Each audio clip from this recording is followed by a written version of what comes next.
नमस्कार दोस्तों, जब राजनीति की बात होती है तो उस वक्त कभी कभी ये लगता है कि राजनीति में अक्सर अवसरवादिता और बहुत सारे अवगुण हमें दिखाई देते हैं। भ्रष्टाचार भी दिखाई देता है। कुछ लोग ये भी कह देते हैं कि हमारे यहाँ की सियासत का हाल मत पूछो, घिरी हुई है तवायफ तमाशबीनों में।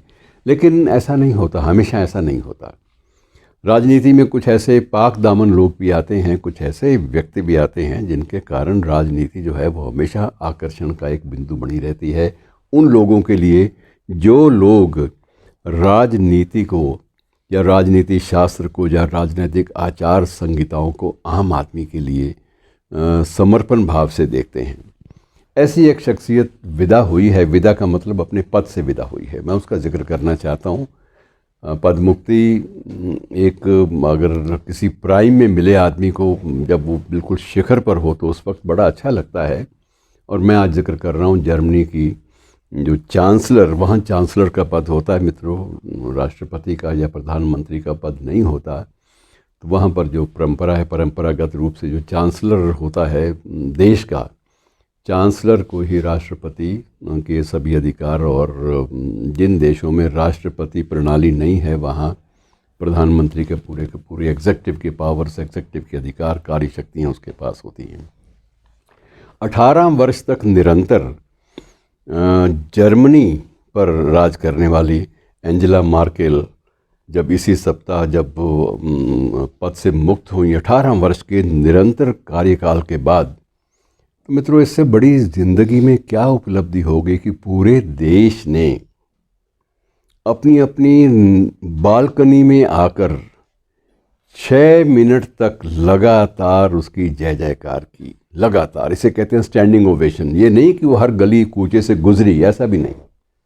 लेकिन एक चीज़ तय हो गई, सोशल मीडिया के माध्यम से, प्रिंट मीडिया के माध्यम से, इलेक्ट्रॉनिक मीडिया के माध्यम से और संदेश वाहकों के माध्यम से, तो पूरा देश का हर परिवार उस समय, निर्धारित समय पर अपनी बालकनी में खड़ा होकर 6 मिनट के लिए उसको स्टैंडिंग ओवेशन इसे कहते हैं कि अपने स्थान से खड़ा होकर पूरा सम्मान देना।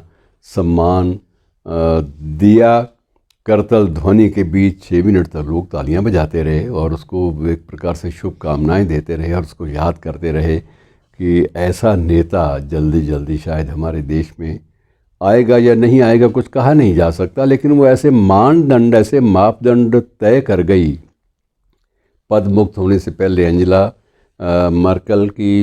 उन मानदंडों पर पूरा उतरना सबके लिए संभव नहीं होता। और विश्व के जितने भी राष्ट्राध्यक्ष हैं, आप ये समझ लीजिए कि उनमें भी एक अद्भुत, एक प्रतिष्ठा की बात होती है। उसने ज़िंदगी भर उसमें जो जीवन की जो विशेषताएं हैं जो जोड़ती हैं व्यक्ति को, कि उसका 18 वर्षों में उसके बैंक बैलेंस में कोई भी, सिवाय जो निर्धारित जो ब्याज मिलता है बैंकों से, उसके अलावा कोई वृद्धि नहीं हुई। 18 वर्ष की अवधि में उस महिला ने कभी भी जीवन में अपने किसी भी सगे संबंधी या दूर के संबंधी को भी अपने प्रभाव के द्वारा नौकरी नहीं दी। कभी इसका रेफरेंस लेकर कोई भी परिवार का या आसपास के जो परिवार के जो परिजन हैं उनका भी कोई सदस्य कभी हिम्मत नहीं जुटा पाया कि मार्केल का थोड़ा सा जो है इसका लाभ उठाया जाए। सवाल ही पैदा नहीं होता। सबको पता था कि लाभ उठाने का मतलब ये है कि जो अवसर मिल रहा है उससे भी हाथ धो बैठना, क्योंकि इस मामले में बड़ी सख्त रही सारी ज़िंदगी। 18 साल तक सख्त रही कि जो कुछ होगा मेरे कार्यकाल में वो सिर्फ प्रतिभा, मेरिट के बल पर होगा। और मेरिट से नीचे किसी भी पद के लिए या किसी भी कार्य के लिए, किसी परियोजना के लिए मैं कभी समझौता नहीं करूँगी। तीसरी बात मित्रों, इसने ज़िंदगी एक राष्ट्राध्यक्ष के रूप में बिताई, लेकिन राष्ट्राध्यक्ष के रूप में उसका वार्डरोब नहीं बदला। बड़े कहावतें किस्से शुरू हो गए और जब वो विदा होने से पहले, कुछ दिन पहले, कुछ सप्ताह पहले उससे कुछ सवाल जवाब पूछे गए और एक पत्रकार ने पूछा कि मैडम, आप आज भी वही ड्रेस पहनी हैं जो आपने 18 साल पहले पहनी हुई थी, ये क्या है?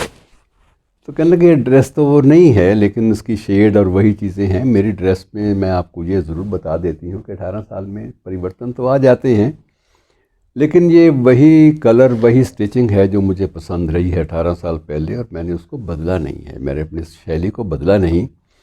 और बदला इसलिए भी नहीं कि मैं एक राजनेता हूँ भाई, मैं कोई मॉडल नहीं हूँ। मॉडल होती तो मैं शायद बदलाव भी करती। तो एक राजनेता होने के नाते मुझे एक मॉडलिंग नहीं करनी कि मैं अपना वार्डरोब चेंज करती फिरूँ। मेरा वार्डरोब वही एक है, उसी में से बदल बदल कर मैं जो ड्रेसेस हैं वो पहन लेती हूँ और मेरा वक्त कट जाता है। अच्छा, चौथी बात जो विशेष रूप से जो इसको अलग करती है, जो उसको विशिष्टता प्रदान करती है, एक वैशिष्ट्य देती है, वो ये है कि उससे पूछा गया कि आफ्टर ऑल आप तो दो ही रहते हैं अपने अपार्टमेंट में, और जिस अपार्टमेंट में आपने 18 साल पहले आप रहती थी, आज अब ये जो चांसलर का जो ठिकाना है, आवास है, सरकारी आवास, इसको छोड़कर आप उसी अपार्टमेंट में जा रही हैं। आपने अलग से कोई बंगला या कोई और ऐसा कोई आलीशान चीज़ नहीं बनाई हुई।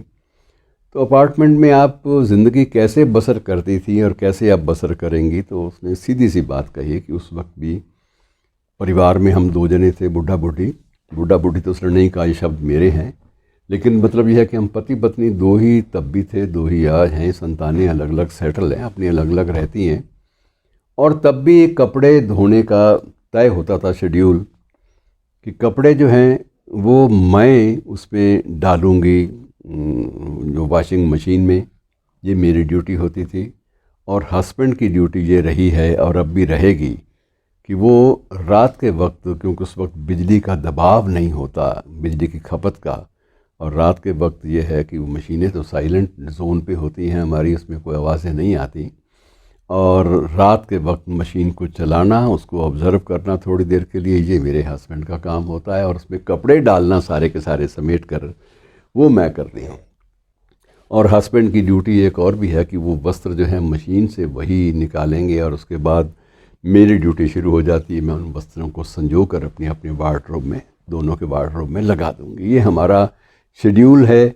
और आज तक वो कहती है कि पहले भी कभी नहीं किया था और अब भी नहीं कर सकती। मैंने कोई भी अपना सहायक किचन के लिए या सर्विस के लिए या इन चीज़ों के लिए नहीं रखा हुआ, न तब था न अब है।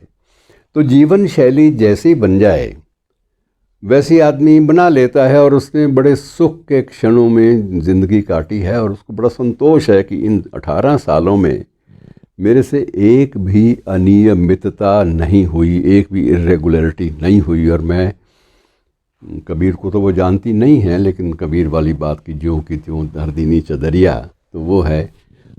तो इस प्रकार से ज़िंदगी बिताना मित्रों, ऐसे राजनेता मिले तो किस देश को गर्व नहीं होगा। धन्यवाद।